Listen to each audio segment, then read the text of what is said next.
Hey, Ron here from Military Images Magazine with a new episode of Life on the Civil War Research Trail. Earlier this week, I had the pleasure to speak to a group called the Tallahassee Klatchers. They are a coffee group that meets in Florida, I should say, Florida-based group that pre-COVID met regularly in person, but after the pandemic began, they went remote.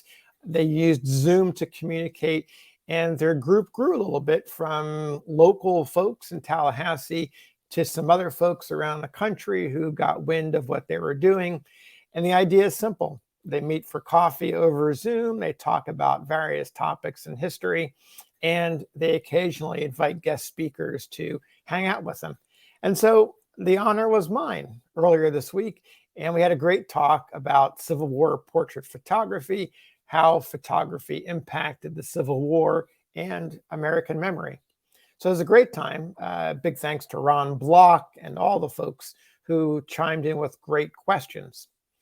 One of those questions I had never been asked before, and I've talked about Civil War photography for years now to Civil War roundtables, historical societies, and other groups. And the question seems like a simple one. How much did a camera cost in the 19th century? And so I had to admit that I had not researched that question, but the question stayed with me. And so I went down the research rabbit hole to find out. And here's a little bit of what I learned. Probably the best book that I came across as I was searching is called The Ferrotype and How to Make It by Edward Estabrook. For those of you who are new to Civil War photography, ferrotype was one of the early names for tintypes. Ferro meaning iron, type, a type of iron, makes sense. Ferrotype, I guess, became a little too clunky of a word to use. Tintype eventually took over. But during the Civil War time period, the ferrotype was fairly well known, along with the melanotype, another term for iron plates in photography. Anyway, back to the book, The Ferrotype and How to Make It. It was published by the Anthony brothers, E. and H.T. Anthony, in 1888. The Anthony brothers were particularly well known during the Civil War for supplies, for mass producing photographs in the carte de visite format with various war scenes.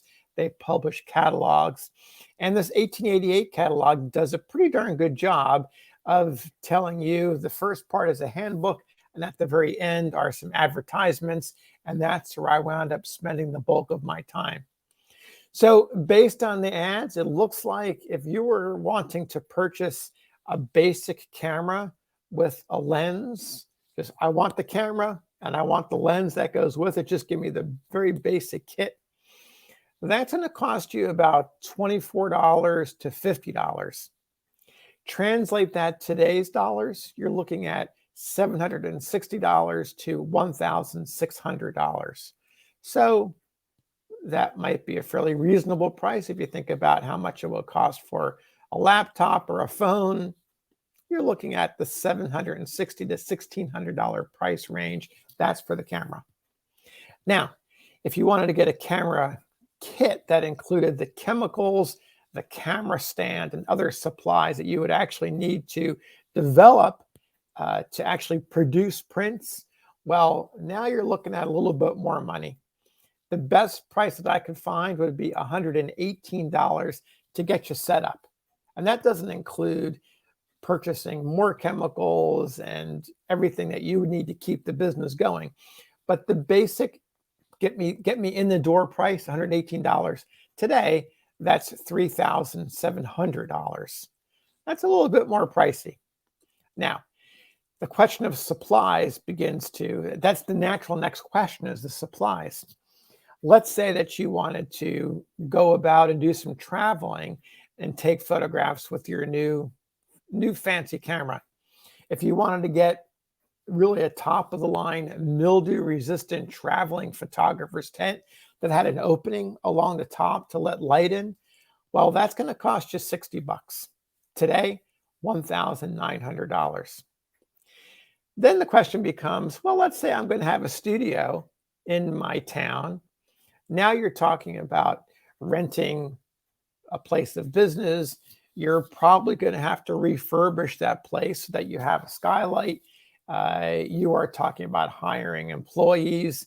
And now you're getting into the many thousands of dollars just to get your business up and running. So it could be pretty costly to get yourself established. Of course, these are all prices for new items.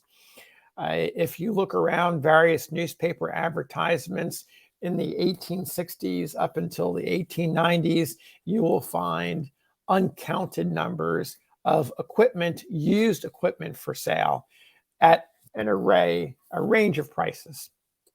So there you have it, an answer to the question that came from the Tallahassee Klatchers group about how much it would cost to buy a camera. So that's it for today. We'll see you next time on the trail.